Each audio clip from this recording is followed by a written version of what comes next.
Team వేసి విచారించమన్నారు. మాకు day to day reports ఇవ్వమన్నారు.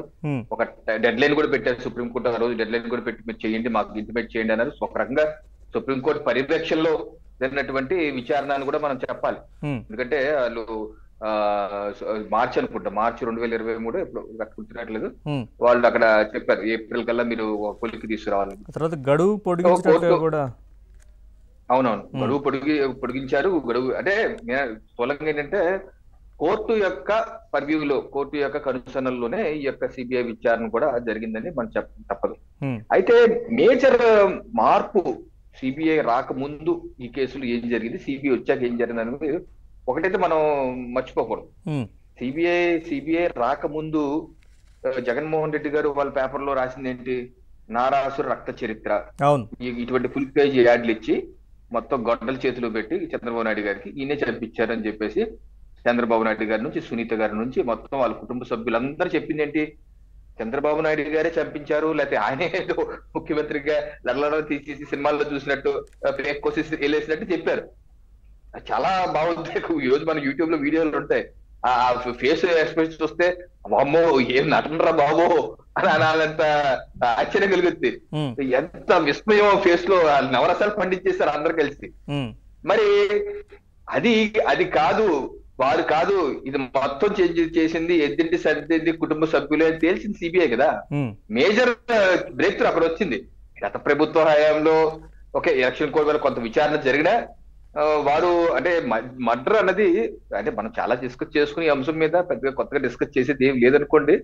But still murder జరిగినప్పుడు ఆ యొక్క సీను, సన్నివేశం, అక్కడ క్లూసు ఆ టైంలో కలెక్ట్ చేసి చాలా చాలా చాలా చాలా ఇంపార్టెంట్. అది 1 సంవత్సరం 2 సంవత్సరాలు అయిపోతే దాన్ని ఎవరు రిట్రీవ్ చేస్తారు?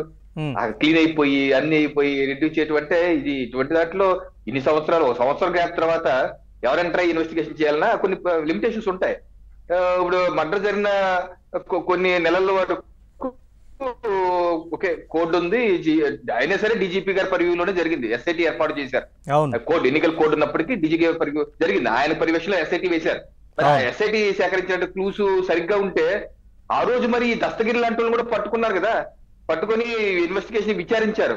మరి ఇది మర్డర్ చేసిన దస్తగిరి అని చెప్పి ఆ ఎస్ఐటి తేల్చలేదు, జగన్మోహన్ రెడ్డి గారు వేసిన ఎస్ఐటి తేల్చలేదు. తేల్చింది ఎవరు? సిబిఐ. వాళ్ళు మాట్లాడి ఇతన్ని అప్రూవర్ గా మార్చారు. దస్తగిరి చెప్పుకుంటూ వచ్చేంత వరకు, పూసకొచ్చి చెప్పుకుంటూ వచ్చేంత వరకు బాహ్య ప్రపంచానికి ఎవరికి తెలిసిందండి నరేష్ గారు? ఇది చంద్రబాబు నాయుడు గారు చేయించారని చెప్పి మొత్తం ప్రచారం చేసి రాజకీయంగా లబ్ధి పొంది అన్ని చేసి సునీత గారి నుంచి అందరూ అదే అన్నారు కదా, ఇది ఎవరు మా ఇంట్లో వాళ్ళు కాదు, ఇది వాళ్ళే చేశారు. ఇప్పుడు సునీత గారు ఇంకోటి అంటారు, లేకపోతే షర్మిల గారు ఇంకోటి అంటారు, లేకపోతే సరైన ఎక్సన్ వై జెడ్ ఇంకోటి అంటారు, ఎవరెవరు ఇంకోటి అంటుంటారు. సరే, ఏదైతే సిబిఐ అయితే తెలిసింది కదా కొంతవరకు. అలాగే మిగతా పాత్రదారులు, సూత్రధారులు భాస్కర్ రెడ్డి గారిని అరెస్ట్ చేసింది ఎవరో, లేకపోతే వేరే డ్రైవర్ గానీ శివశంకర్ రెడ్డి అరెస్ట్ చేశారు. శివశంకర్ రెడ్డి ఆయన, మరి శివశంకర్ రెడ్డి ఎవరు? వైసీపీ పార్టీ కీలక నేత, రాష్ట్ర కార్యదర్శి అనుకుంటా శివశంకర్ రెడ్డి. మరి ఆయన వైఎస్ అవినాష్ రెడ్డికి రైట్ హ్యాండ్.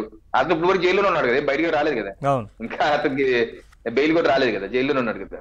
సో నేనేది ఏంటంటే స్థూలమైనటువంటి సిబిఐ వచ్చాకే ఇది మొత్తం యూటర్న్ తిరిగి నారావారి కుటుంబం నుంచి ఏదైతే మరకలంటించిన ప్రయత్నించారో అది ఎద్దండి కుటుంబమే చేసింది. ఆ కుటుంబంలో ఉన్నటువంటి 2 పెళ్లి వ్యవహారాలు కావచ్చు. సరే, మనం దాన్ని డీటెయిల్ గా మాట్లాడేది భావ్యం కాకపోయినా నేను ఏం చెప్పేది అంటే సిబిఐ ఛార్జ్ షీట్ లో పొలిటికల్ బెనిఫిట్ మర్డర్ కన్నా అనుకుంటున్నారు కదా ఇది అని, అది పొలిటికల్ బెనిఫిట్ మర్డర్, అలాగే ఇది ఏంటి అన్నది మొత్తం మలుపు తిప్పింది సిబిఐ. సరే, సిబిఐ మీద రకరకాల దాడులు చేశారు, లేకపోతే కేసులు పెట్టారు. ఈ రోజు నిన్న కపుల్ ఆఫ్ వీక్స్ బ్యాక్ అనుకుంటా ఏదో కడప కోర్టు కూడా ఒక సిబిఐ అధికారి మీద కేసు పెట్టమని చెప్పేసి కోర్టే ఆదేశించింది. మరి ఇన్ని ఉంటున్నాయి కోర్టు. అలాగే వీళ్ళు మళ్ళీ పెట్టారు, ఎస్పీ గారికి ఇచ్చి వీళ్ళు కేసులు పెట్టారు. అదే హైకోర్టు స్టే ఇచ్చింది అనుకోండి, అదో సిబిఐ అధికారి బెదిరించారని వాళ్ళే చెప్పారు. అందుకని విచారణ ఈ రాష్ట్రం నుంచి తెలంగాణ రాష్ట్రం మార్చారు. దీనికి రాష్ట్ర ప్రభుత్వం సిగ్గుపడాలి, ఆ రోజే సిగ్గుపడాలి. ఈ రాష్ట్రం నుంచి పక్క రాష్ట్రానికి మార్చింది, అది హైకోర్టు కూడా ఒప్పుకుంది, సుప్రీంకోర్టు కూడా అవును కరెక్టే, ఇది సరిగ్గా చేయనివ్వట్లేదని చెప్పి పక్క రాష్ట్రానికి కూడా మార్చారు. ఆ తర్వాత విషయం సుప్రీంకోర్టు వరకు వెళ్ళింది, సుప్రీంకోర్టు కూడా పర్యవేక్షిస్తుంది. సరే, ఈ రోజు బెయిల్ గీళ్ళు అంటారా, ఇది ప్రక్రియ. ఎవరికన్నా, నాకన్నా కేసు ఉన్న జైలు బెయిల్ ఉంటాయి, మీకున్న కేసు ఉంటాయి.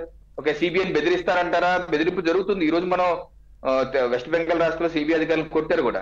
మరి దాని తగ్గట్టు కొత్త చట్టాలు రావాలి, తప్పదు. ఈడీ అధికారుల్ని ఇప్పుడు జార్ఖండ్ ముఖ్యమంత్రి విషయంలో 10 సార్లు నోటీసులు ఇచ్చారు నరేష్ గారు, 10 సార్లు నోటీసులు అటెండ్ కాలేదు. ఉమ్, ఫైనల్ గా వెళ్లాల్సి వచ్చింది కదా జైల్లోకి. అవును. ఇప్పుడు కేజ్రీవాల్ కి నోటీసులు వెళ్తున్నాయి, ఆయన వెళ్ళలేదు. ఫైనల్ గా ఏం జరుగుతుందో చూడాలి. డిప్యూటీ